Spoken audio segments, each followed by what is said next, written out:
자, 여러분들 지난 시간까지 저희 자본 내용 배웠습니다. 자본 잘 기억하고 오셨나요? 우리 바로 직전에는 이제 자본에 대한 기타 포괄손익 누계액과 이익잉여금 처분 계산서에 대한 이 이익잉여금 내용을 배웠었고요. 이익잉여금에서 법정 적립금, 즉 이익준비금, 최소 현금 배당의 10% 이상 이거 꼭 기억해 두셨으면 하고요. 그 다음에 현금 배당에 대해서 이야기할 때 현금 배당에 대해서 선언한 날 우리가 이렇게 배당을 하겠습니다라고 하면 차변에 미처분 이익잉여금의 대변에 미지급 배당금이라는 부채 계정을 썼다가 실제로 지급하는 날 미지급 배당금에 대해서 현금으로 배당이 이루어졌다. 이렇게 표현을 해주고 있는 거 이러한 흐름에 대해서 여러분들이 잘 기억하셨으면 좋겠고요. 뭐 그 외에도 감채적립금이라든가 아니면 사업확장 적립금 아니면 결손금 보전 적립금 같은 임의 적립금들도 같이 함께 이야기는 했었습니다. 이런 내용들이 모두 이제 뭐 다 내가 어떤 회계 처리를 한다라는 거에 대해서 여러분들이 그 회계 처리 차변과 대변을 다 암기하시거나 그러는 내용은 아니고요. 우리가 그냥 이런 계정들을 들으면 얘들은 이익잉여금 쪽에 있는 계정들이야 이렇게 구분할 줄 아시면 됩니다. 자, 그리고 이제 기타 포괄손익 누계액이다라고 해서 나온 계정에 대해서는 이 매도 가능 증권에 대한 평가 이익과 평가 손실이 들어가고 있었다는 거 꼭 기억해 주시면 좋겠습니다. 자, 이번 강 이제 저희 수익에 대해서 시작을 해보도록 하겠습니다. 자, 수익에 대해서 이제 저희가 크게 강의를 두 개로 나누어서 할 겁니다. 하나는 영업과 관련된 수익, 그 다음 영업과 관련 없는 수익. 자, 영업과 관련된 수익이다라고 하면 이제 매출액에 대한 내용일 테고요. 이 매출액에 대한 내용을 들어가는 데 있어서 우리가 이 매출액을 언제 인식해야 되는가? 이 기업회계 기준에서 수익을 인식해야 되는, 수익을 잡아야 되는 그 시점이 언제인지 그런 시점에 대한 기본적인 내용을 다시 한번 정리하고 갈게요. 자, 작품 의뢰를 받은 친구는 언제쯤 돈을 번 걸까요? 라고 이제 얘기를 하네요. 자, 뭔가 아트, 예술을 하는 친구가 주문을 받아서 물건을 제작해서 고객에게 전달하는, 그리고 나중에 대금을 수령하는, 혹은 뭐 더 돈을 먼저 수령하고 물건을 나중에 주는 이런 시스템이나 과정들이 있을 것 같아요. 그랬을 때 이 친구가 과연 돈을 벌었다라고 하는 시점이 언제인가 그걸 한번 고민해보자 이거거든요. 자, 이걸 고민하는 이유는 우리가 수익을 인식하는 시점이 언젠지를 얘기하고 싶은 거예요. 자, 가구를 만들어 판매하는 친구가 있어요. 라고 이제 얘기가 시작이 되죠. 이번에 이 친구한테 고객이 하나 왔다는 거죠. 그래서 고객이 주문을 하고 갔답니다. 이러면 주문하고 갔으니까 우리 친구 돈 번 거 맞죠? 라고 하잖아요. 왜 우리 간혹 사업하는 친구들끼리 그런 얘기들 해요. 야, 나 돈 벌었어. 나 새로운 친구랑 혹은 새로운 고객이 와서 주문하고 갔잖아. 나 오늘 돈 벌었다니까? 이렇게 얘기할 수 있어요.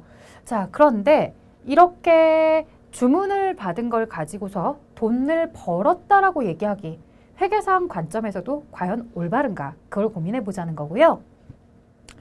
자, 그래서 대답을 해보죠. 아직 돈을 벌었다라고 말하기는 좀 그래요. 좀 어려워요. 가구 제작도 해야 하고 고객에게 전달도 해야 되잖아요. 아직 과정이 다 끝난 게 아니에요.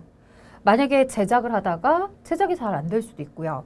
그 다음에 고객에게 전달을 해야 되는데 전달하는 과정에서 또 문제가 발생할 수도 있으니까 이런 부분들에 대해서 우리가 모두 다 끝났다라고 얘기하기는 좀 어렵다라는 거죠.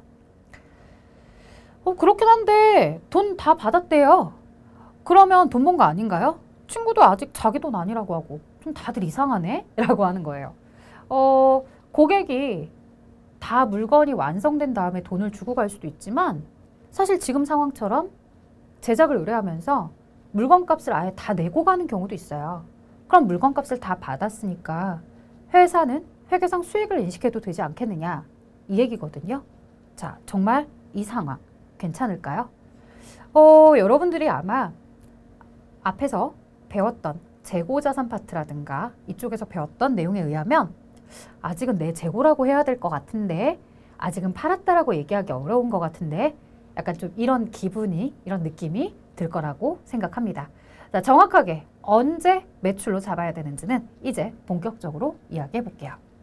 자, 이번 강에서 저희는요, 수익의 의의다라고 해서 수익은 무엇인지 다시 한번 언급하고요. 수익으로 인식할 금액을 결정하자라고 해서 수익을 측정하는 것, 그 다음에 수익이 귀속되는 회계기간에 결정해서 수익의 인식, 그리고 수익의 인식 기준 여러분들이 잘 알고 있는 그거 실현주의에 대해서 이야기하면서 마지막 매출액까지 한번 진행을 해보도록 하겠습니다. 자, 이제 손익계산서가 나오고 있고요. 이 손익계산서를 제가 쓴 이유는 강사님 저희 교재에는 손익계산서가 아직 없어요. 이거 뭐죠? 라고 이렇게 물어보실 수 있어요. 자, 제가 얘기하고 싶은 건 이제 뭐냐면요. 여러분들 우리가 손익계산서에 수익 마이너스 비용은 당기순이익 이렇게 T 계정에 놓고도 볼 수 있지만요. 사실 손익계산서는 이렇게 보고식 작성이다 라고 해서 매출과 관련 있는 것부터 시작해서 매출과 관련이 없는 것들을 구분해서 쭉 나열하도록 구분해서 표시하도록 되어 있습니다. 그래서 이걸 뭐 구분 표시 원칙이다 이렇게 해서도 여러분들은 한 번은 설명을 들으셨는데요. 자, 뭐 대표적으로 그런 거 있죠. 내가 예를 들어서 에어프라이기 회사 계속 소형 가전 얘기했었으니까 소형 가전을 만들어서 판매하는 회사이다. 그러면 소형 가전을 만들기 위해서 그 안에 기계의 부속품들이나 이런 것들을 모두 다 재료를 구매했다.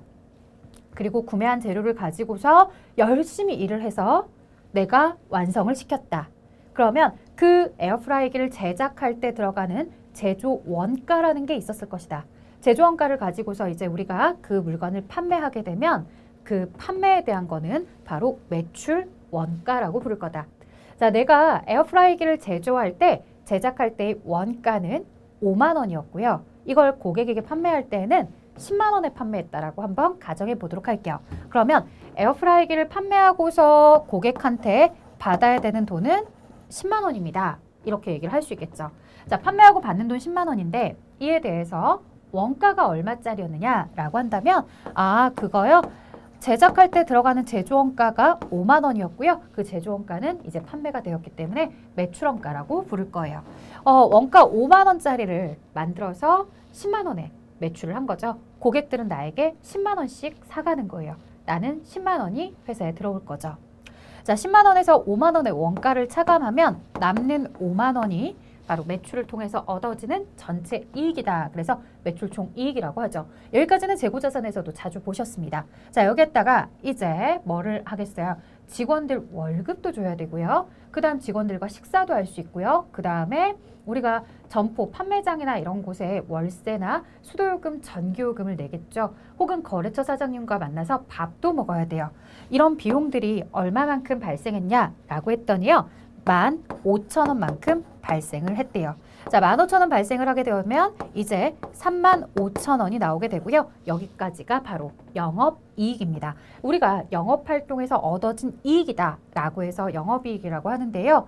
자, 여러분들 영업이익이 현재 35,000원인 회사가 있고요. 이 영업이익 35,000원에 대해서 그 다음 영업의 수익이 있습니다. 영업의 수익은 다음 강에서 배우시게 될 텐데요. 우리가 영업활동, 즉 다시 말해 소형 가전인 에어프라이기를 제작해서 판매하는 이 주된 업무가 아닌 이런 제조기업에서의 제조 업무가 아닌 이외에 예를 들어서 나는 대부업자가 아닌데 돈을 빌려주고서 이자를 받는다거나 이자 수익 아니면 주식을 사서 주식에 대한 차익을 얻는다거나 단기매매증권 처분이익 이런 것들이 있다라고 한다면 모두 영업 외적으로 얻어진 수익이죠. 자, 영업의 수익이 5,000원이 있었습니다. 그 다음에 영업의 비용, 반대로 뭐 이자 비용이라든가 단기매매증권 처분 손실이다 라고 해서 10,000원의 영업의 비용이 발생했다라고 써보도록 하겠습니다. 자, 그럼 35,000원의 영업이익에 영업의 수익 5,000원을 더하시면 4만 원이고요. 4만 원의 영업의 비용 10,000원을 차감하시면 3만 원이 나오겠네요. 자, 3만 원은 바로 당기순이익이 나오는 것이 아니라 여기까지 계산된 금액은 아직 법인세, 세금을 내기 전의 순이익이다라고 해서 법인세 차감 전 순이익이라고 부르고요. 만약 여기서 이제 3,000원의 세금, 법인세를 납부했다라고 한다면 27,000원이 나오게 됩니다. 이 27,000원이 바로 단기에 벌어들인 단기 순이익인 거죠.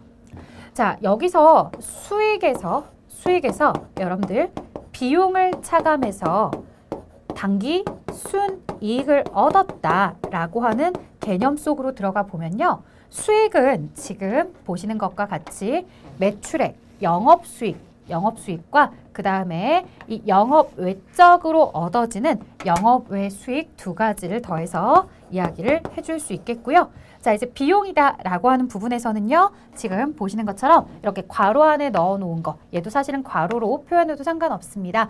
매출 원가, 그 다음에 판매 관리비, 영업의 비용, 법인세 비용, 여기까지가 바로 비용입니다. 자, 그래서 비용에 대한 내용들을 쭉 살펴보시면 5만 원에 15,000원에 그 다음에 만원 하니까 75,000원에 3,000원, 78,000원이 나오나요? 자, 그러면 78,000원까지 하면 15만 원에 78,000원을 제외하면 얼마가 되겠다? 27,000원이겠다. 이렇게 표기가 되겠네요. 15만 원에 마이너스 78,000원이요 라고 하면 10만 원에 10만 5천 원. 네, 수익에 대해서 다시 한번 써드리도록 할게요. 수익을 제가 잘못 썼네요. 10만 5천 원입니다. 10만 5천 원.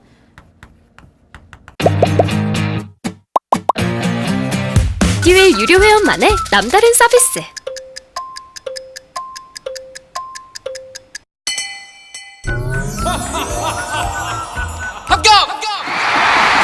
합격하고 돈도 받는 혜택. 오직 에듀윌 유료 회원에게만. 에듀윌. 무료 합격!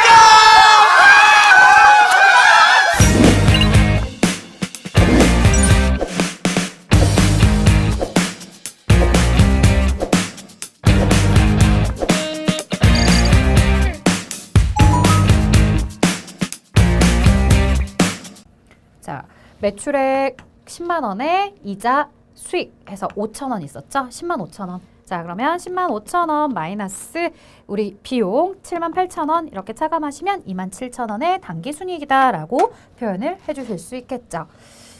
이런 내용들을 사실은 이렇게 보고식 순서대로 작성을 하고 있고요. 여러분 이 보고식 작성 순서는 반드시 좀 기억을 해주셔야 됩니다. 그래서 벌써 한번 언급을 하긴 했었지만 여러분들이 다시 한번 보시면서 또 상기를 시켜주시면 좋을 것 같고요. 괄호 안에 있는 것들 비용은 매출 원가, 판매 관리비, 영업의 비용, 법인세 비용 이렇게 네 가지로 나누어지는데요. 수익은 크게 두 가지밖에 없습니다. 매출액과 영업의 수익. 자, 이번 강은요. 저희가 이제 기본적으로 매출액이 됐든 영업의 수익이 됐든 이런 수익을 인식하는 기준은 무엇인지 이야기해 볼 거고요. 그리고 이제 수익에 대한 인식 기준이 끝나면 매출액에 대한 내용을 이번 강에서 이야기하고요. 다음 강에서 영업의 수익에 대한 내용을 진행하도록 할게요.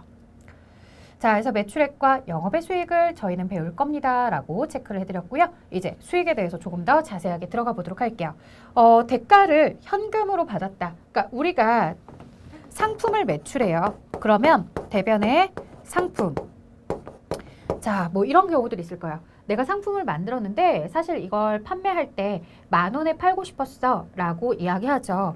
근데 10,000원에 팔고 싶었는데 뭐 이래저래 흥정하다 보니까 실제로 현금가로 해서 얼마만 받았냐면 10,000원에 팔고 싶었는데 9,800원밖에 못 받았더라는 거예요. 그러면 내가 상품 10,000원짜리를 팔았을 때 9,800원을 받았다. 그럼 이걸 여러분들 상품의 매출을 잡을 때 상품이라고 안 하고 이제 매출로 할게요. 매출을 했다라고 했을 때 이 매출에 대한 부분을 10,000원으로 인식해야 되는지 아니면 현금으로 받은 9,800원으로 인식해야 되는지거든요.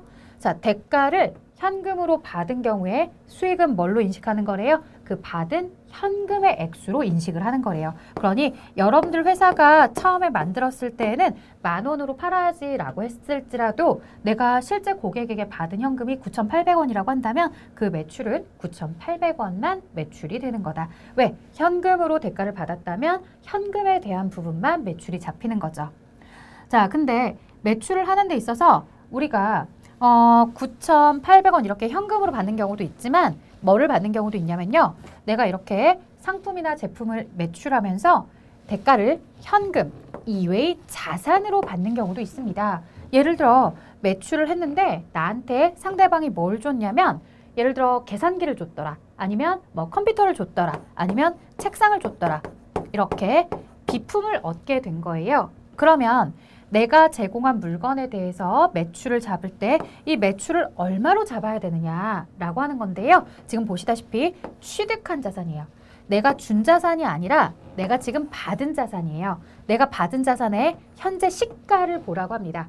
상대방이 얼마에 취득을 했고 얼마에 감가상각을 했고 이런 거 중요하지 않아요. 현재 그 정도 물건을 내가 중고나라에 혹은 당근마켓에 갖다 놨을 때 가서 찾아보니 지금 현재 이 물건 시가가 이 정도더라. 뭐 이런 거 있을 거 아니에요.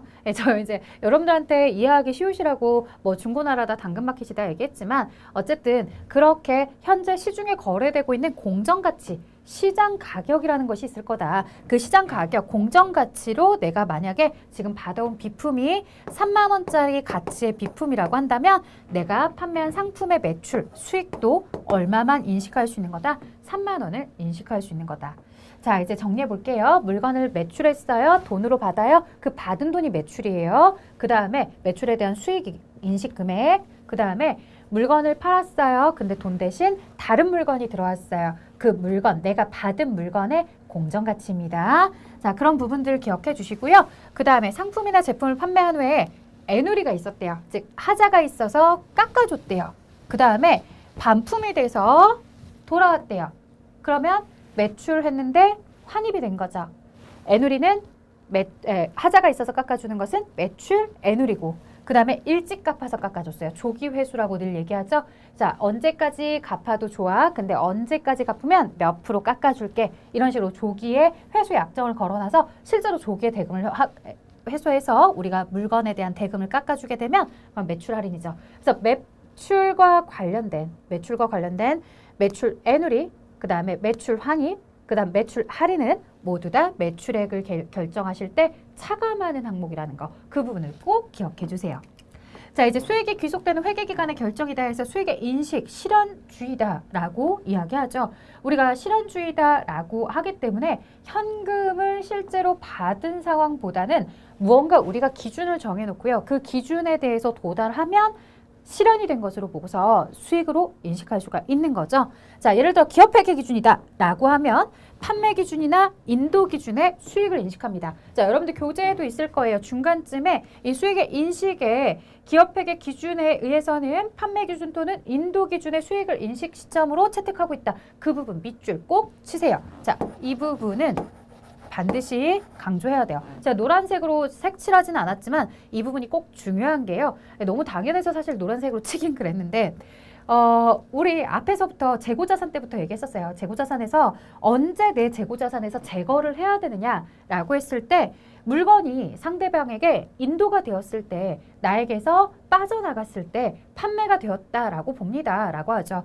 그래서 판매 기준이다 혹은 물건이 고객에게 인도가 되었을 때다라고 해서 인도 기준에 의해서 수익을 인식하라고 늘 말씀드렸습니다. 그래서 저희 시험에서도 연습 문제도 있지만요. 기업회계 기준에 따라서 수익을 인식하는 시점이 언제냐라고 했을 때 뭐 대금을 수령하는 시점이다. 땡! 언제다? 물건이 인도가 되었을 때 인도 기준에 의해서 수익을 인식한다. 혹은 판매 기준에 의해서 수익을 인식한다. 이렇게 대답을 하셔야 돼요.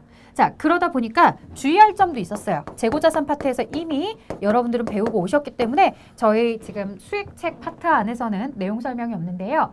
뭐가 있었냐면 보통은 물건이 인도가 되면 우리는 물건을 팔았다 해서 매출을 잡고 매출을 잡으라는 얘기는 나의 재고자산에서 제거를 시킬 수 있다라고 얘기를 했었죠. 그래서 재고자산 파트에서 그게 내 재고자산이 된다 안 된다라고 판단할 때 인도가 되면 창고에서 빠져나갔으니까 내가 매출로 인식하고 재고자산에서는 제거하세요. 이렇게 이제 얘기가 됐었는데 그때 당시에도 조심하세요라고 하면서 주의사항 드린 거 있었습니다. 뭐냐? 자, 분명히 회사의 창고에서 나가면 인도 기준에 의해서 창고에서 나가면 나의 재고가 아니다 이렇게 표현을 하셨어야 되는데 그래서 내가 팔렸다라고 해야 되는데 기본 근데 창고에 없는데 내가 자산으로 넣어야 하는 경우가 있었어요. 자산으로 넣어야 하는 경우라 하면 이 부분에 대해서는 회사가 매출 혹 수익으로 잡으면 된다 안 된다? 안 되는 상황이 있더라고요. 뭐냐라고 했을 때 바로 미착품이나 적송품이나 시송품이요. 자, 운송 중인 재고에 대해서 선적지 인도 기준인지 도착지 인도 기준인지 내가 매입자인지 판매자인지에 따라서 운송 중인 재고 비록 내 창고에 없어도 내 재고 자산이라고 할 때가 있죠. 예를 들어 선적지 인도 기준으로는 구매자의 입장에서 아직 도착은 안 했지만 나의 재고로 봅니다. 자, 그럼 판매자는 반대로 선적지 인도 기준에 의해서 판매를 했다라고 한다면 내가 선착장에서 물건을 실어서 인도해주면 이제 나는 매출로 잡을 수 있다는 얘기죠. 하지만 반면 도착지 인도 기준이다 라고 한다면 잘 도착할 때까지는 판매자 책임하에 운송이 되고 있는 것이기 때문에요. 비록 판매자의 창고에서는 물건이 빠져나가서 없지만 잘 도착하기 전까지는 아직 판매자는 수익을 인식할 수가 없는 거죠. 자, 그럼 이제 시험 문제가 어떻게 물어볼 수 있겠어요?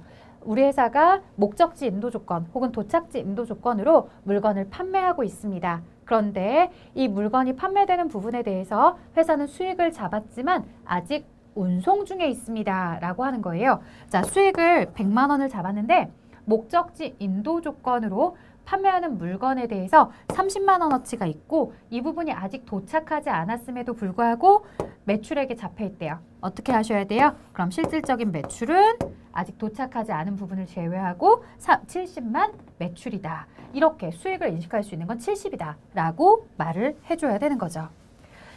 자, 그런 내용들도 있고요. 그 다음에 시험 문제에서 조금 더 자주 보는 것들 이야기하면요. 시송품. 자, 시범적으로 써보세요 라고 하는 거잖아요. 자, 언제 재고 자산에서 제거할 수 있다 그랬다? 구매자가 구매 의사를 표시했을 때, 그 다음에 반품 기간이 종료되었을 때, 즉 시송품 사용 기간이 종료되었을 때 이렇게 얘기했거든요.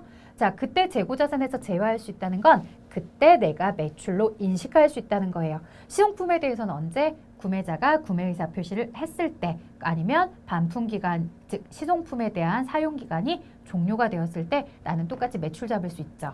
자, 그 얘기는 이렇게 될 수도 있더라. 내가 만약에 매출 100을 잡았는데 이 안에는 아직 시송품에 대한 의견을 밝히는 날이 종료되지 않은 상품의 가격이 20만 원 포함이 되어 있대요. 자, 우리가 매출로 잡은 100만 원 중에는 20만 원은 시송품으로 보내놓은 상태였던 거예요. 그럼 시송품 상태로 보내놓았어도 만약에 반품 기간이 종료가 되었거나 구매자가 그 전에 의사결정을 해줬으면 계속 매출 잡아도 돼요. 근데 아직 의사 전달도 없었고 반품 기간도 끝나기 전인 거야.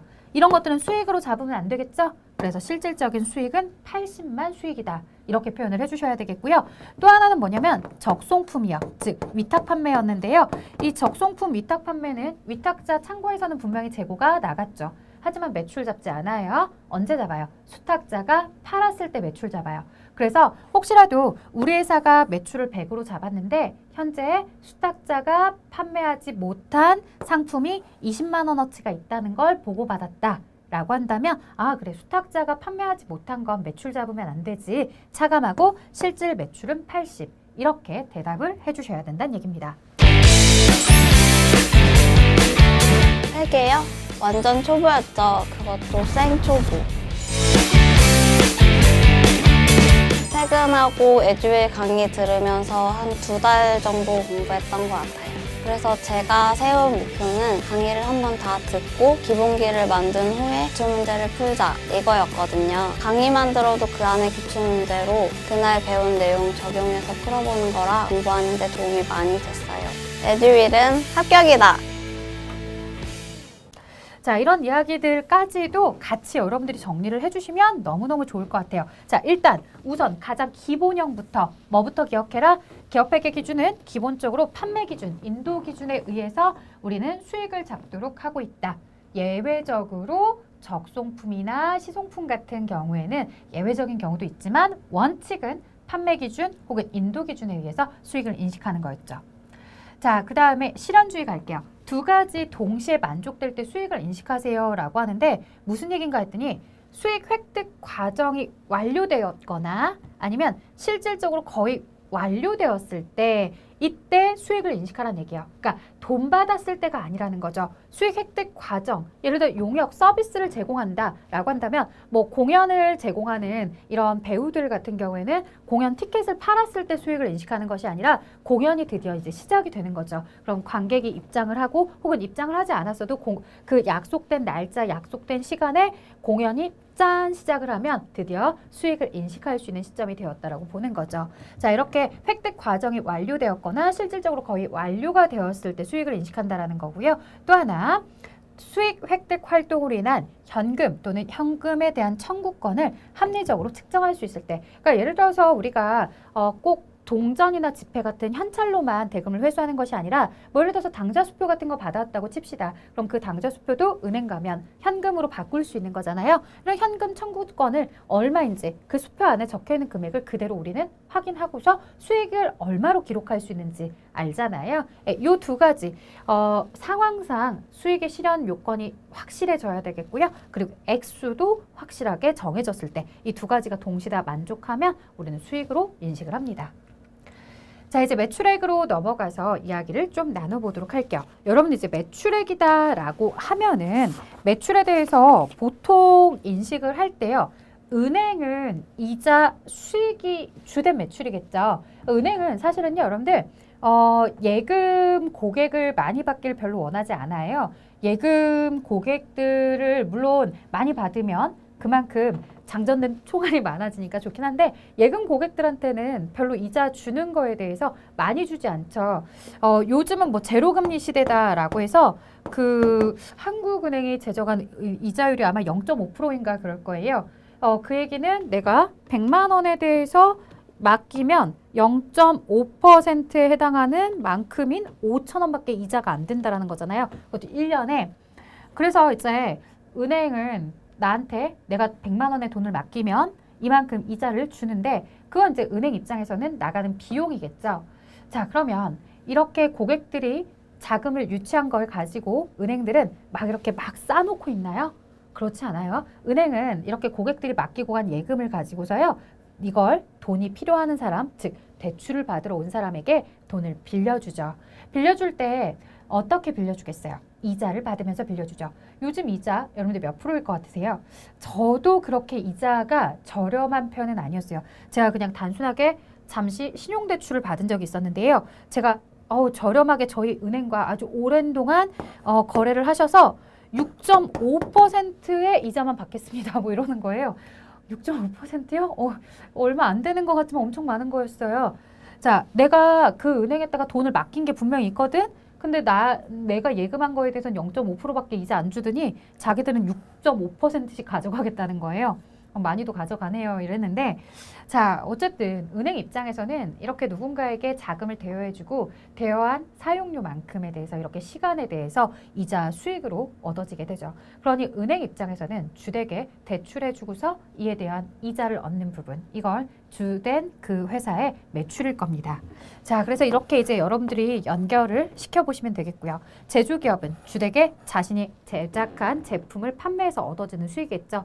뭐 앞에서 소형가전 회사였다 해서 에어프라이기 회사를 얘기했었지만 이런 소형가전 회사들이 제품을 제조해서 판매하고서 얻어지는 수익들이 당연히 주된 매출이겠죠. 상품 매매업은 상품 판매, 그리고 부동산 임대업은 임대료죠. 근데 여러분들 사실은 교재에 제가 이렇게 써져 있어서 쓰기는 했지만 은행은 이자를 받았을 때 이자 수익이라고 안 할 거예요. 저도 이제 은행 관련 회계는 뭐 이렇게 자주 접하지 않아서 정확한 명칭은 뭐 은행마다 다르게 쓰겠지만 보통 이제 매출액이다라고 하겠죠. 그 회사, 은행에 대한 이자 매출액 뭐 이런 표현을 쓴다거나 그런 식으로 하겠죠.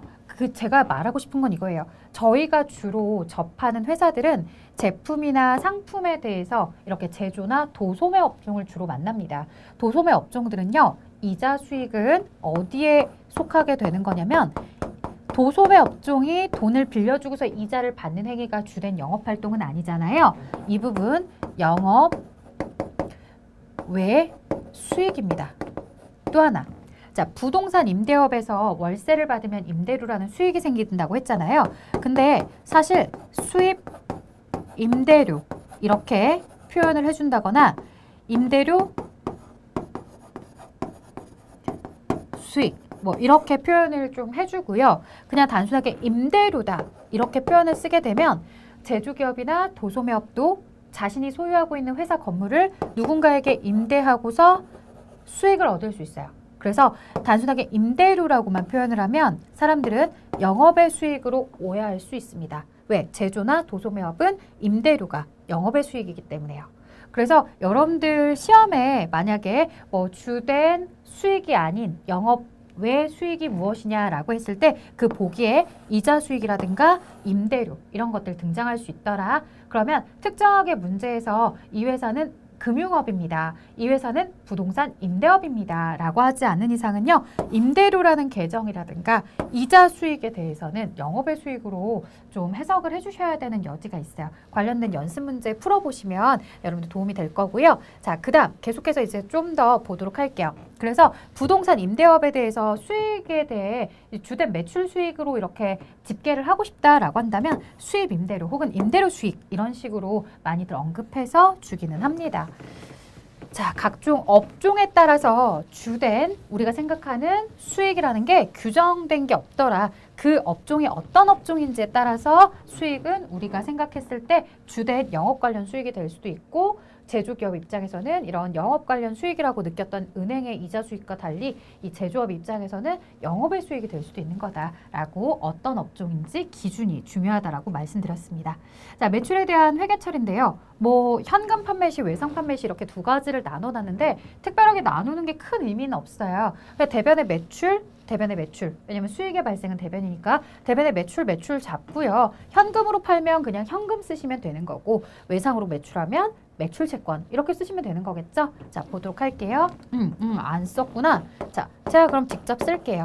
대변의 매출 이렇게 기록하시고 현금으로 팔았다 그러면 차변의 현금이라는 자산이 증가. 외상으로 팔았다 그러면 매출 채권이라는 자산이 증가 이렇게 하시면 돼요. 그래서 대변의 수익의 증가 혹은 수익의 발생, 매출이 기록이 되겠죠.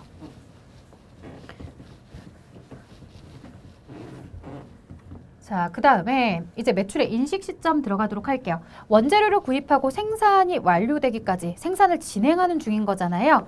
자, 여러분들 우리 수익을 인식하는 데 있어서는요. 진행 기준이라는 것도 있어요. 사실 이 진행 기준은 보통 제조나 도소매 기업에서는 사용하지 않고요. 공사를 주로 하게 되는 공사, 건설업 중에서 사용하는 겁니다. 그래서 이 공사가 몇 퍼센트 진행되는지에 따라서 뭐 10% 진행됐으면 전체 수익의 10%만 수익, 50% 진행했다 그러면 전체 수익의 50%만 수익 이런 식으로 진행 기준에 따라서 수익을 인식하는 방식도 있고요. 그 다음에 생산이 완료된 시점에 수익을 인식한다라고 하는 분들도 있어요. 이 생산이 완료된 시점에 만약에 수익을 인식한다라고 한다면 완성 기준에 의해서 완료 기준, 완성 기준 생산 완료라고 써져 있으니까 완료 기준이라고 쓸게요. 완료 기준에 의해서 수익을 인식하겠죠. 자, 그 다음에 생산이 완료되어 있으면 뭐 할 거냐. 고객이 와서 실제로 이 물건을 사 가셔야지. 내가 만약에 완료는 되어 있다 하더라도 아무도 그 고객이 그 물건을 사지 않으면 그대로 기간이 종료가 돼서 유통기한이 끝나서 폐기 처분해야 되는 게 될 수도 있지 않느냐. 그러니 생산이 완료된 시점에 수익을 인식하는 거는 좀 어렵겠다. 그러니 완료 기준이 아니라 판매한 시점에 수익을 인식하자라고 하는 판매 기준도 있는 거죠. 그럼 고객이 물건을 가져갔어요. 자, 외상으로 가져갔을 수도 있고 아니면 카드 결제했을 수도 있겠죠. 그럼 카드 결제라고 생각을 해볼까요? 고객은 물건을 가지고 이미 나가버렸어요. 카드 결제했는데 카드 대금이 당장 오늘 들어오지는 않았어요. 그래도 우리는 언제 매출로 잡아요? 여러분들이 편의점에서 알바하는 중이야. 편의점에 고객이 왔어요. 자, 뭐 라면도 사고 음료수도 사고 과자도 사고 뭐 여러 가지 샀어요. 사고서 카드를 내밀고 갔단 말이에요. 뭐 체크카드라고 생각하셔도 좋고 신용카드도 상관없어요. 어차피 카드 결제하면 그날 당일날 우리 편의점에 돈 안 들어와요. 그러면 현금으로 받은 건 없지만 어쨌든 고객은 그 물건을 가지고 가서 막 물 부어서 먹고 있더라 이거야. 왜? 그건 이미 나는 팔았어요. 더 이상 내 게 아니에요. 그거는 상대방 거예요. 만약에 고객이 이렇게 라면을 뜯어서 막 물을 부어서 먹으려고 하는데 잠깐만요. 이거 아직 카드 결제니까 현금 안 들어왔으니까 이거 아직 편의점 거예요. 이거 내가 먹을 거예요. 이렇게 뺏을 수는 없잖아요. 그러니까 우리가 외상으로 하더라도 물건이 인도가 된 시점, 인도 기준 혹은 그 물건이 포스에 찍혀서 판매된 시점에 우리는 수익을 인식합니다. 그렇기 때문에 만약에 3일 뒤에 대금 회수가 카드 회사로부터 들어왔다고 하더라도 이때 매출 잡지 않고요. 대부분은 기업 회계 기준은 판매 기준에 따라서 수익을 인식하는 거죠. 그래서 뭐 간혹 우리가 여러 가지 워낙 이제 다양한 매출에 대한 내용이 있기 때문에 어떤 건 진행 기준도 있고 어떤 건 완료 기준도 있고 어떤 건 대금을 회수했을 때 수익으로 인식하라는 회수 기준이 있을 수도 있지만 기업 회계 기준에서 가장 기본적으로 규정하고 있는 수익 인식 기준은 판매 기준 혹은 고객에게 물건이 인도된 기준으로 인도 기준으로서 수익을 인식하도록 하고 있다는 거 다시 한번 보셨으면 합니다.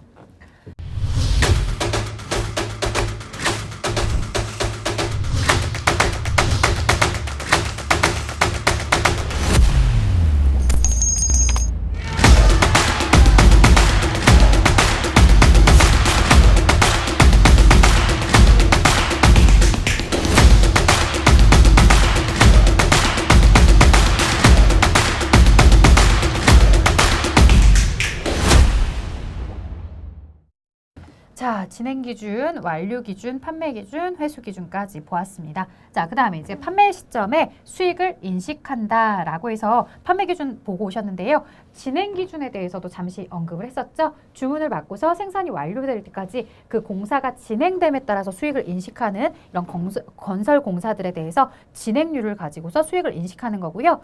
자, 말로써 물어보는 문제에서 판매 기준 분명히 중요합니다. 앞에서 기업 회계 기준에 의해서 수익을 인식하는 건 무엇이냐? 판매 기준이에요. 혹은 인도 기준이라고요.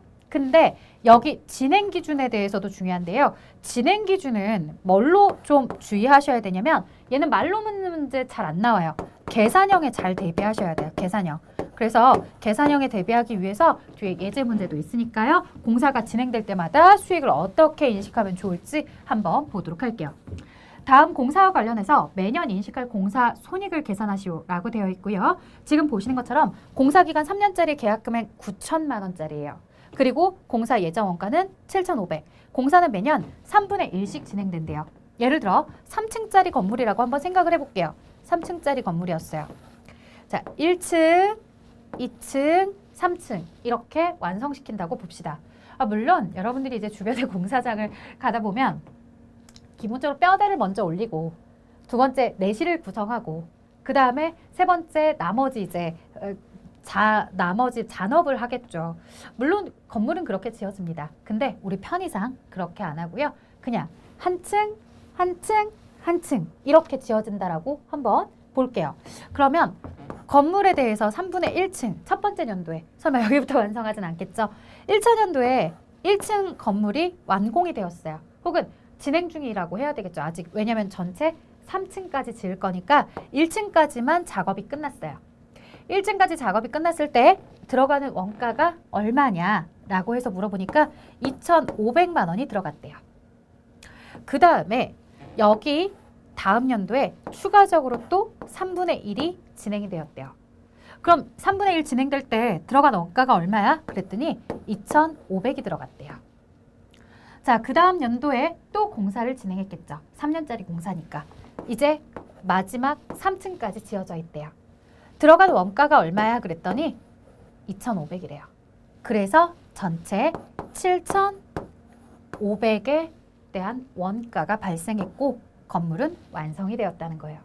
그러면 한 층을 지을 때마다 거기에 들어가는 자재비나 이런 거, 인건비나 이런 것들을 다 계산했을 때 2,500, 2,500, 2,500씩 해서 전체 7,500에 건물을 지었잖아요.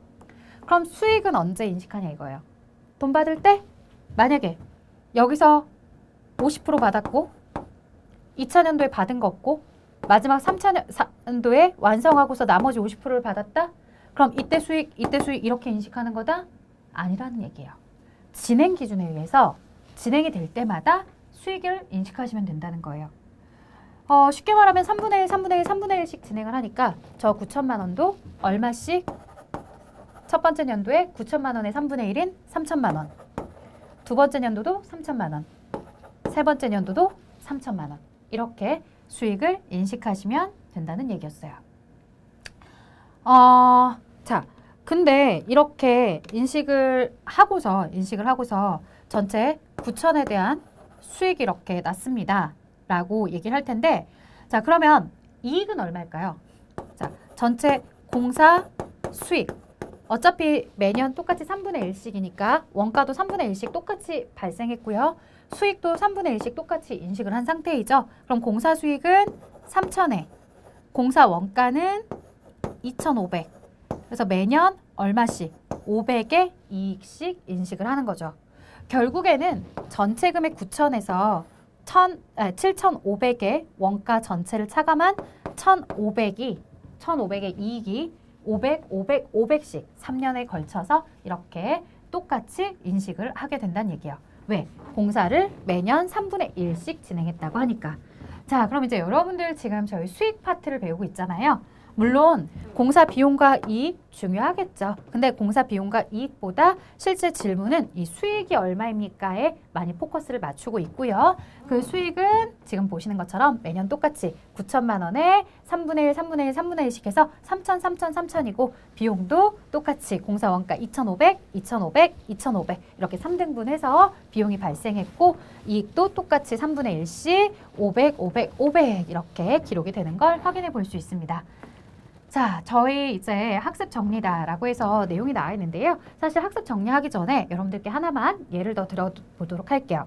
자, 회사가 만약에 공사 총 원가가 8천만 원이에요. 공사 총 원가가 8천만 원이에요. 그 다음에 여기에 공사 원가가 얼마만큼 발생했냐면 전체 8천만 원 중에 1차 년도에 공사 총 금액은 2천만 원이 발생했대요. 자, 그러면 진행률은 몇 프로인 걸까요? 2 나누기 8 하시면 1차 년도의 작업 진행률은 25%다 라고 이야기할 수 있겠죠. 자, 2차 년도가 되었어요. 2차 년도에는요. 공사 원가가 얼마만큼 됐느냐라고 물어보니까요. 지금 앞에 1차 년도에 2천만 원에 그 다음 2차 년도까지 해서 추가 2천만 원이 발생했대요. 그러면 8천만 원 중에 4천만 원의 원가가 발생한 거니까 여기까지는 공사가 몇 프로까지 진행된 거다? 50% 진행이 된 거다. 자, 그 다음에 여기에는 8천만 원에 대해서 2천에 2천에 4천 이렇게 하면 8천만 원이 모두 다 발생한 거죠? 그러면 3차 년도엔 공사가 100% 완성이 되었습니다. 사실은 이렇게 공사 진행이 된다라는 거예요. 여러분들 이 총 공사 예정 원가고요. 여기에 단계 발생한 원가예요.